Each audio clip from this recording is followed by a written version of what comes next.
Bonsoir à tous. À la une de ce journal, encore un cri de détresse.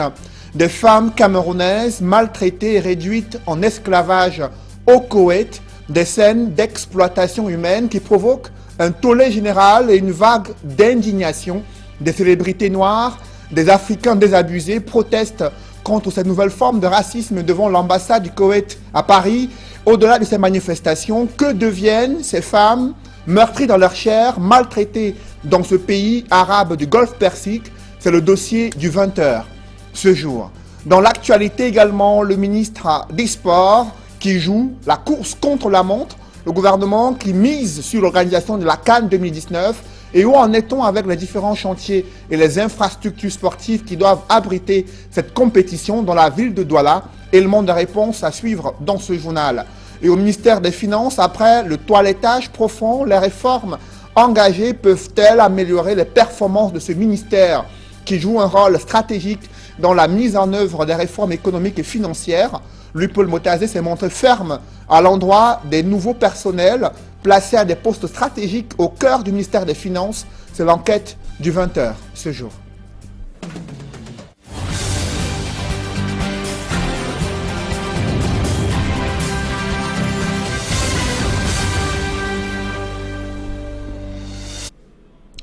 Merci de suivre cette édition complète de l'information sur Equinox Télévision. D'abord, l'écho de campagne avec Akeremouna qui déclare ses biens face à la presse. Il a présenté à la fois son bilan de santé, mais aussi les différents biens, immeubles qu'il détient afin de montrer qu'il est l'homme politique, l'un des plus transparents dans le cadre de cette élection présidentielle. Il a également dévoilé sa stratégie de campagne électorale. Des précisions avec Élisée Bogba et Aïk Cyril. En pleine campagne électorale, Maître Akeremouna veut prêcher par l'exemple.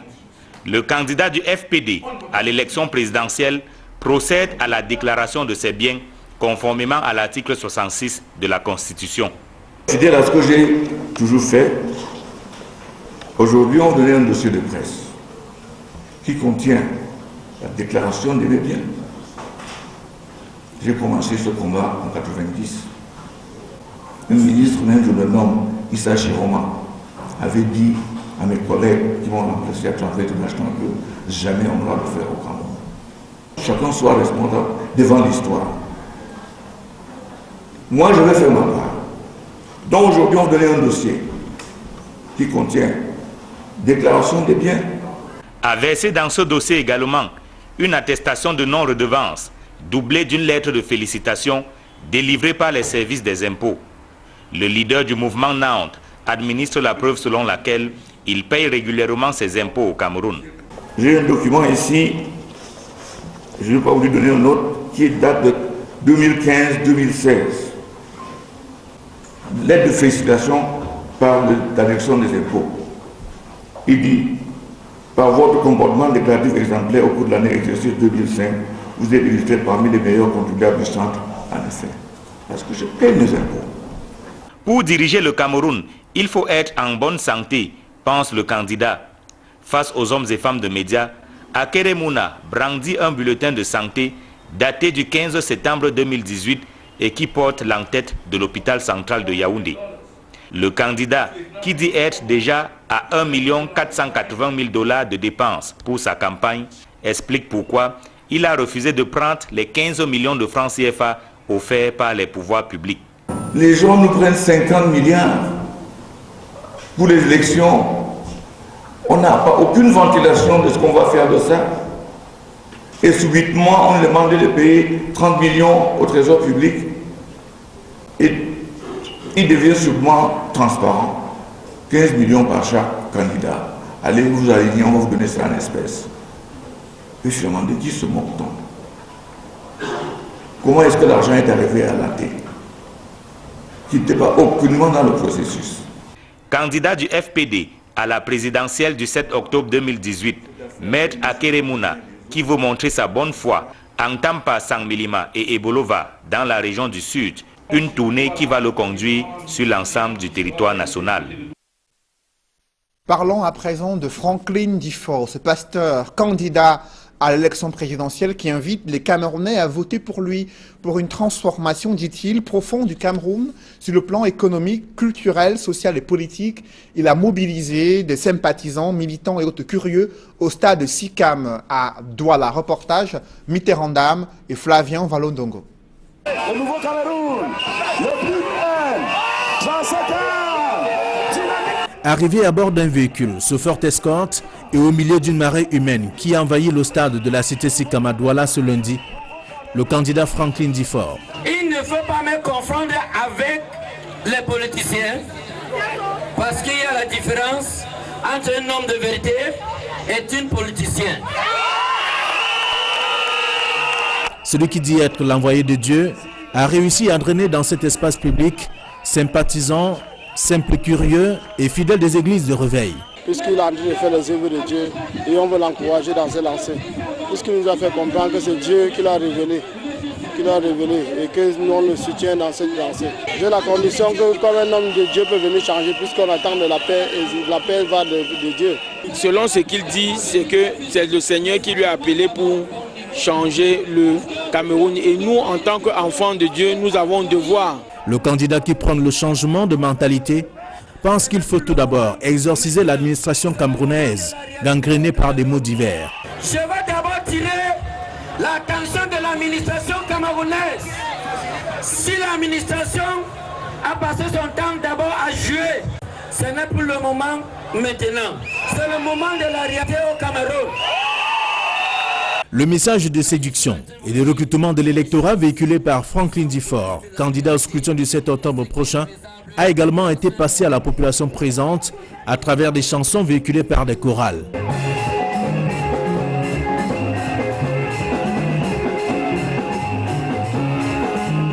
Bien avant le meeting de la cité Sikam à Douala, la caravane s'est ébranlée dans plusieurs artères de la capitale économique du Cameroun. Toujours dans cet écho de campagne, Joshua aussi, qui était dans la ville de Menganga. En début de journée, le candidat du SDF a invité les populations à lui accorder leur suffrage afin de lui donner la possibilité de mettre en application son programme de société qui consiste à améliorer leurs conditions de vie. Des précisions avec Sylvestre Hippolyte Zangaou. Joshua aussi a terminé son 4e jour de campagne dans la ville de Menganga, dans la Damawa. Devant les populations, le candidat du Social Democratic Front est resté sur la nécessité d'opter pour le changement en votant pour lui et lui donner ainsi la possibilité de mettre en œuvre son programme. Il vise pour l'essentiel à travailler pour l'amélioration des conditions de vie des Camerounais. Joshua aussi a salué le courage et la bravoure des populations de la région de la Damawa, tout en regrettant que le régime actuel abandonne la plupart d'entre elles dans des conditions de vie difficiles. Sur ce, il a réitéré sa promesse de créer des emplois et de fixer le SMIC à 160 000 francs CFA pour leur offrir des conditions de vie meilleures. Lundi, Joshua aussi a passé le même message à Bankim et à Bagno. Après la Damawa, le candidat du SDF devrait se rendre dans plusieurs villes de la région de l'Est pour des meetings. Et s'agissant de Serge Espoir Matomba, candidat du PURS à l'élection présidentielle, il poursuit sa campagne électorale à Ndikimineki et Nituku après avoir justement échangé avec les jeunes. Vous le voyez en images qui discutent et tentent de convaincre ces jeunes et ces populations sur son programme et les perspectives de développement économique du Cameroun s'il est élu 3e président de la République. Serge Espoir Matomba, candidat du PURS à l'élection présidentielle. Et parlons du lancement de la campagne du RDPC dans la section RDPC D Sud. Les militants et militantes du parti au pouvoir se sont mobilisés et entendent faire une razzia en faveur de leur candidat Paul Biya. Reportage Jérôme Narcisse Sabzé. La rampe de lancement de la campagne du RDPC dans la section des Sud à l'ouest du Cameroun aura été un ralliement collectif des fils et filles de cet arrondissement pour un plébiscite de Paul Biya le 7 octobre prochain. Satisfaction basée sur l'adhésion totale de tout notre militant. On peut déjà dire que ce qui va suivre, ça sera la victoire de Paul Biya, le soir du 7 octobre 2020. En chœur, les fils et filles de l'arrondissement de Tonga ont entonné l'hymne de la victoire de Paul Biya à l'élection présidentielle d'octobre prochain. Il est question, d'après M. Mbemi Nyanga, vice-président de la commission communale de Tonga, d'organiser une razzia de voix pour porter Paul Biya en triomphe au soir du scrutin. Nous sommes fiers du président Paul Biya. C'est pour ça que nous sommes venus massivement, avec beaucoup d'enthousiasme, préparer sa campagne au soir du 7 octobre. Il soit le vainqueur, non seulement le vainqueur, mais le vainqueur avec la manière, avec une majorité écrasante. Vous avez suivi les discours des uns et des autres ici. Il en ressort à l'unanimité que nous sommes tous comme un seul homme derrière le président Paul Biya qui nous a tant donné. Ce lancement a consisté, pour le reste, à formuler des orientations sur la méthode de travail et l'organisation pratique de déploiement sur le terrain. À ce sujet, l'honorable Jean-Claude Feuteur, président de la commission communale de Tonga, a été clair. Il est incontestable notre candidat et nous devons lui donner un vote à 100% à cette élection présidentielle. D'ailleurs, vous devez le savoir, nous avons fait l'appel à candidature à notre président et il a accepté de se présenter. C'est à nous, n'est-ce pas, de le plébisciter et lui donner le vote qu'il mérite. Ce n'est plus qu'il va gagner à quel taux de pourcentage, parce que ce qui est sûr, il a toujours gagné et il va gagner. Mais nous lui avons dit, vraiment, il faut que vous vous présentez, monsieur le président, pour nous, afin que nous soyons rassurés pour ce pays dont des ennemis de notre pays cherchent à le déstabiliser. Alors que nous avons un sage, un grand homme qui doit nous honorer, se présenter pour le plébiscite et qui conduise le bateau camerounais. Il est rappelé que la session RDP-CND Sud est dotée d'environ 50 sous-sessions. Un appel de fonds dans l'optique de rendre plus fluide et davantage efficace les descentes sur le terrain a été fait. L'honorable Jean-Claude Feuteur a bouclé ce meeting en insistant sur la remontée minute by minute des rapports tout en recommandant à ses lieutenants d'oublier le sommeil durant les 2 prochaines semaines. Et s'agissant de Maurice Kamto, candidat du MRC à l'élection présidentielle, il est déjà dans la région du soleil levant pour battre campagne. Après une journée de repos, Maurice Kamto et son équipe comptent faire le tour de plusieurs localités à Ayos, à Mbamban, Ndoumé et Bertois. Une tournée qui était initialement prévue hier, mais décalée ce jour en raison du repos pour le candidat et son équipe qui avait regagné Yaoundé hier au petit matin après l'étape de Douala et d'Ezeka. Toujours dans ce chapitre politique, les femmes se mobilisent pour être des observatrices durant le scrutin présidentiel aux côtés des autres scrutateurs attendus dans les différents bureaux de vote. Quels sont les mécanismes et les techniques d'observation électorale pour l'implication de ces femmes? Élément de réponse avec Dallas Kana et Julingue Nyondé. Bien qu'étant absente de la liste des candidats retenus pour la présidentielle du 7 octobre prochain, les femmes comptent faire entendre leur voix en jouant le rôle d'observateurs dans les différents bureaux de vote. Elles veulent accompagner les scrutateurs dans leur mission et veiller au bon déroulement du processus électoral. Les scrutateurs viennent scruter, comme vous voyez, regardez, ils représentent un candidat ou un parti, voir si leurs intérêts sont pris en compte dans l'activité, l'action qui est en train de se passer, qui est pour ce cas le vote.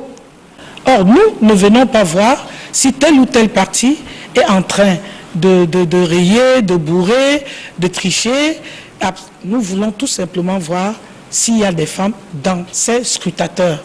Dans le cadre d'une rencontre de sensibilisation des femmes sur leur implication dans le jeu politique, il est important de former ces dernières pour une meilleure maîtrise des opérations de vote pour les échéances à venir, affirment les organisateurs. Les femmes ne s'engagent pas beaucoup en politique dans le sens d'être élues et on a compris que la méconnaissance du processus électoral était une des défaillances, un blocage pour elles.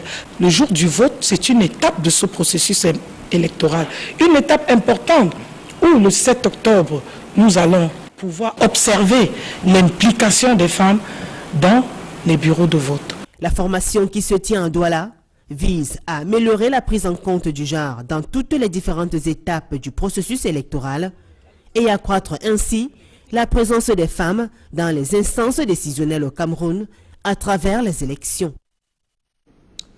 Elle rêvait d'une vie meilleure et d'un épanouissement professionnel au Koweït, un pays arabe situé dans le Golfe Persique et connu pour ses richesses pétrolières, mais l'envers du décor est cruel.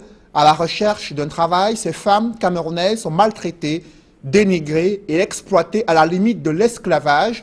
L'une d'entre elles, une Camerounaise traumatisée, a surpassé ses douleurs pour livrer un témoignage troublant sur ces scènes d'exploitation humaine, une vidéo devenue virale à travers le monde.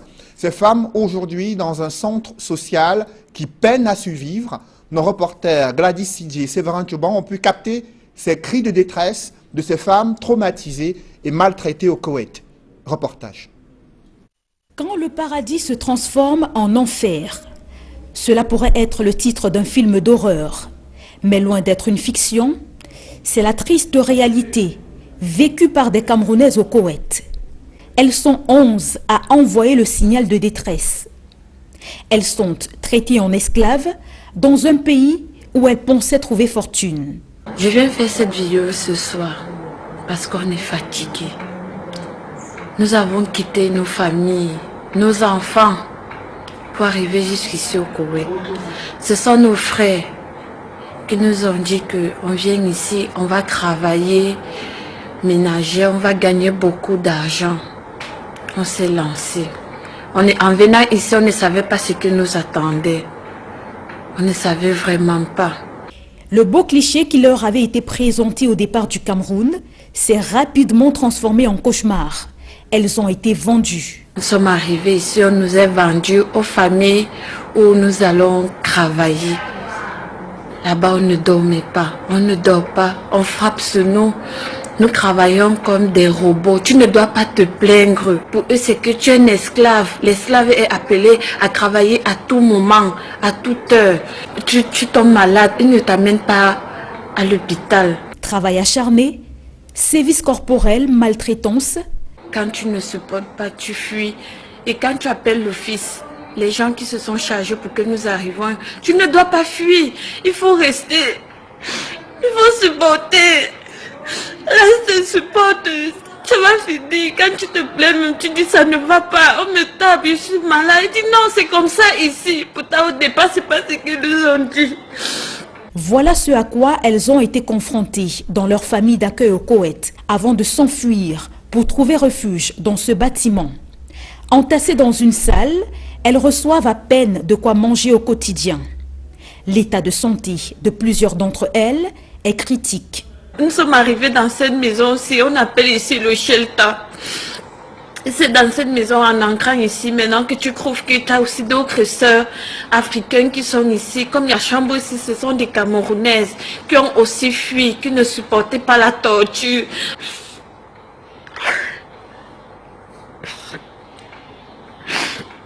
Nous ne mangeons pas bien. Nous avons manqué de sang. Nous avons des sœurs. Ils sont deux là qui sont couchées, très graves. On fait l'effort pour qu'elles se lèvent, elles essayent un peu de manger. Elles n'arrivent pas. Le Cameroun n'ayant pas d'ambassade au Koweït, c'est en Arabie Saoudite que la procédure d'obtention des laissez-passer a été entamée par un passeur dont elles sont sans nouvelles depuis déjà 3 mois. Et la maison où nous sommes ici, là, ils ont lancé une procédure pour que nous puissions rentrer. Et ils ont dit tout ce qu'ils peuvent faire. Comme nos familles ont confisqué nos papiers, nos passeports, ils ont décidé qu'ils vont faire maintenant de leur mieux pour que nous retournons. Il fallait que nous, de nous-mêmes, on fasse des laissez-passer. Et nous n'avons pas l'ambassade ici là, au Koweït. Nous n'avons pas l'ambassade du Cameroun ici au Koweït. On a contacté un monsieur qui nous a dit qu'il va nous aider pour envoyer. On les contacte, il a déjà envoyé. Depuis, nous attendons. Ça fait 3 mois déjà. Ces Camerounaises en détresse au Koweït n'ont qu'un seul souhait, retourner au pays natal. Nous voulons rentrer chez nous. Nous vous plaidons, chers membres du gouvernement, aidez-nous, faites quelque chose pour nous. Il faut nous aider. Essayez de faire quelque chose pour nous.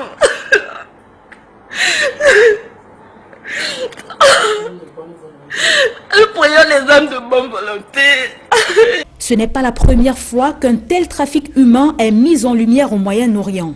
Et le cas échéant, le Koweït semble insensible aux nombreuses protestations et accusations, laissant en situation d'esclavage moderne entre 200 000 et 600 000 de leurs résidents. Cette vidéo devenue virale à travers le monde a mobilisé des célébrités noires, des Africains désabusés devant l'ambassade du Koweït à Paris en France. Ce matin, ils étaient nombreux à protester contre cette nouvelle forme de racisme. Ils ont exigé la libération de ces femmes africaines maltraitées dans ce pays. Des précisions avec Jean-Paul Chouniat. Regroupés devant l'ambassade du Koweït à Paris, des militants de la Ligue de défense noire manifestent contre le refus des autorités de cette représentation diplomatique de recevoir leur pétition, dénonçant la maltraitance d'une dizaine de jeunes femmes noires africaines, parmi lesquelles des Camerounaises, employées dans ce pays du Golfe arabo-persique.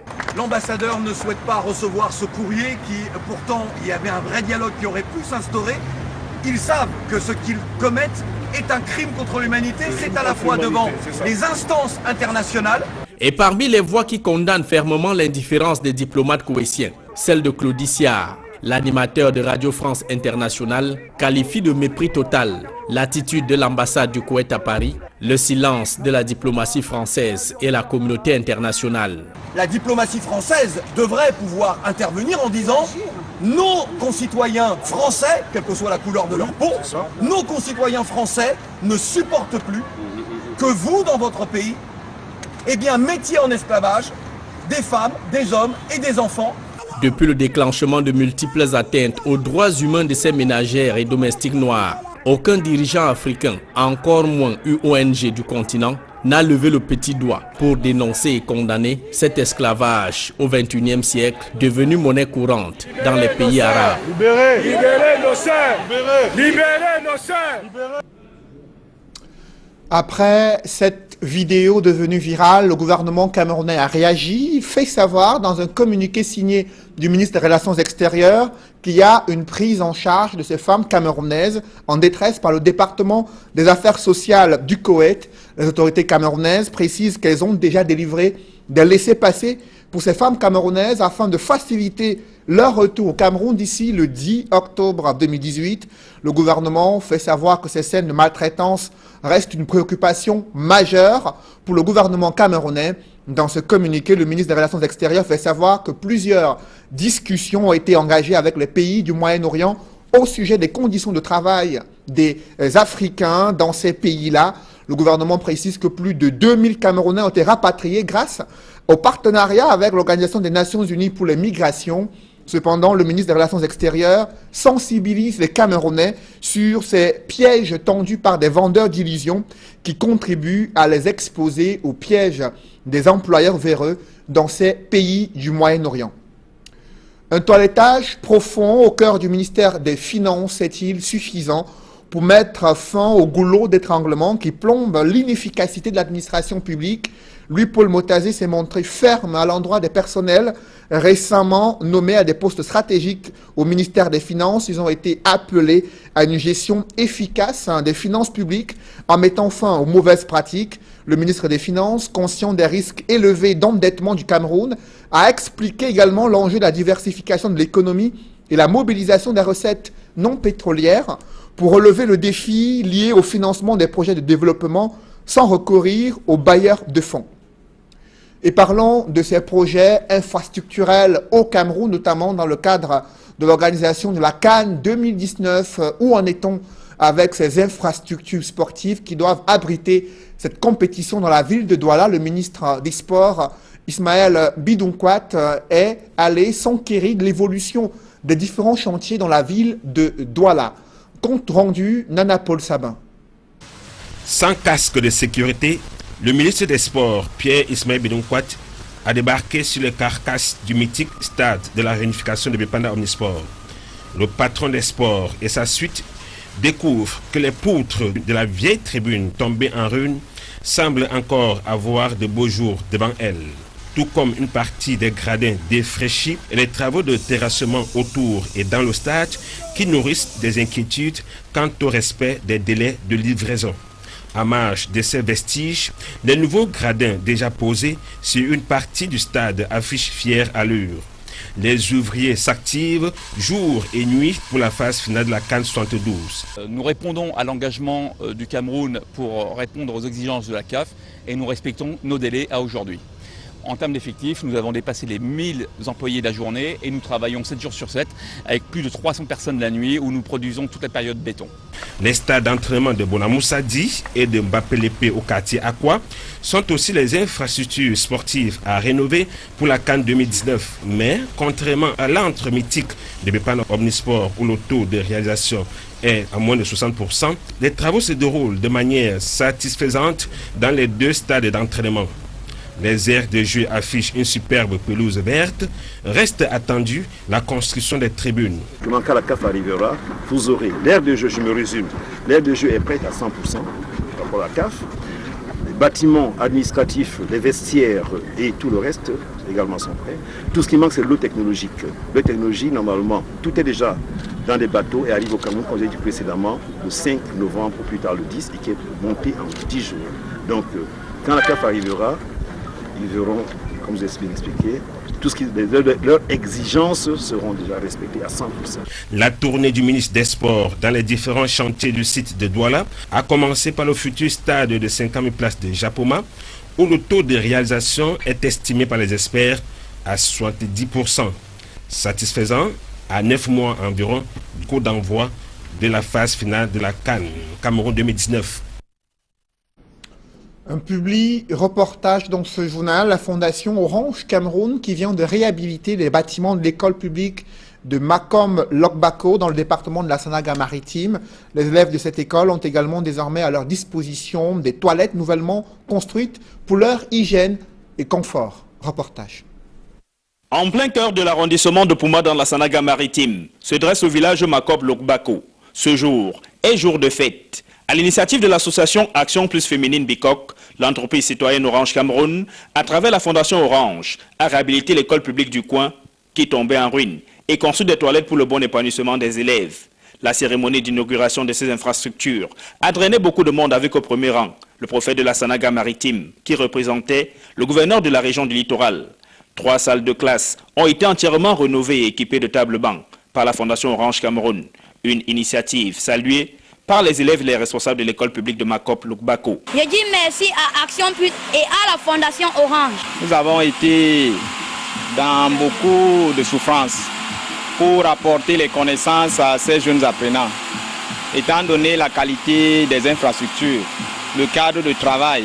Mais maintenant que c'est là et que j'ai les clés, je suis comblé. Et il me reste à faire le travail pour lequel je suis appelé, apporter les connaissances à ces enfants. Soucieux de voir les élèves s'instruire dans un environnement viable, l'association Action Plus Féminine Bicok n'a pas hésité à saisir la Fondation Orange Cameroun pour voler à leur secours. Lorsque nous avons demandé le soutien d'Orange Cameroun, ils n'ont pas vraiment lésiné. L'accord est venu dans les jours qui suivaient.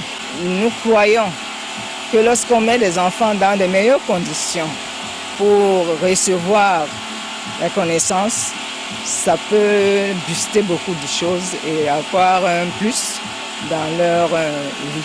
En répondant favorablement à cet appel, la Fondation Orange Cameroun est restée fidèle à ses principes qui consistent à œuvrer pour l'amélioration des conditions de vie des populations. Depuis la création de la Fondation Orange en 2009, l'entreprise citoyenne Orange, à travers cette fondation justement, soutient l'amélioration de la qualité de l'éducation au Cameroun.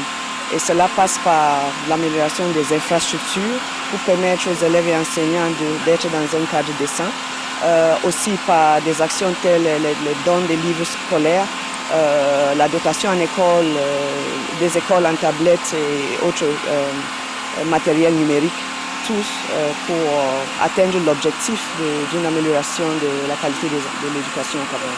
Les pouvoirs publics, ouverts à cette complémentarité, se félicite de cette énième action entreprise par la Fondation Orange Cameroun. Une école rénovée doit pouvoir permettre aux enfants d'avoir un meilleur cadre de travail et d'apprendre mieux et d'être plus performants. D'autant qu'à travers plus de tables bancs, on a ajouté des latrines qui vont augmenter le confort des élèves. C'est le lieu de dire merci et de savoir gré à l'association Action Plus de femmes de Bicoque qui est initiatrice de ce projet et également à la Fondation Orange Cameroun qui a supporté ce projet. L'entreprise citoyenne et sa fondation poursuivent ainsi leurs actions menant en faveur des populations camerounaises.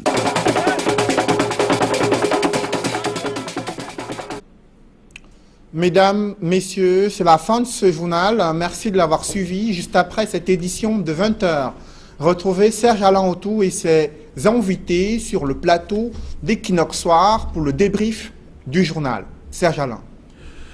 Maître Akeremouna met en pratique l'article 66 de la loi fondamentale du Cameroun. Il se présente désormais comme l'homme politique le plus transparent dans cette course à la présidentielle, en déclarant ses biens, mais aussi en démontrant qu'il a plusieurs fois été félicité par les services des impôts au Cameroun. Argument de campagne au moment où il décline sa stratégie pour aller à la conquête des suffrages des électeurs pour le 7 octobre prochain. Difford Franklin Afanui fait lui aussi foule au stade Sikam à Douala. Le stade Sikam, qui n'est pas l'exclusivité de certains candidats à l'élection présidentielle, lui aussi qui a démontré sa capacité de mobilisation des Camerounais autour de ces meetings. Cependant, il faut rester prudent. Cette mobilisation permet-elle à elle tout seule d'évaluer les capacités de ces candidats à se démarquer après les résultats du 7 octobre prochain? L'on attend de voir. Serge Alain. Voilà des Camerounaises esclaves au Koweït. Le gouvernement camerounais qui n'est pas resté indifférent à ce cri de détresse de ces femmes camerounaises maltraitées au Koweït. Une vidéo devenue virale. Vous avez vu comment des célébrités africaines se sont mobilisées à Paris pour dénoncer ces cas de maltraitance qui se multiplient dans ce pays sans qu'il n'y ait de réaction officielle. Mais le gouvernement fait savoir que ces femmes camerounaises ont été prises en charge et elles pourront rentrer au Cameroun d'ici le 10 octobre 2018. Le gouvernement qui s'active pour leur retour au bercail. Serge Alain. Voilà l'essentiel du débrief. Vous l'avez vu, madame, monsieur. Bonne soirée à vous, Cédric Noufélé. Bonne soirée à vous, Serge Alain. Voilà, dans un instant, le débrief, toujours en compagnie des experts. Ce sera après cet intermède.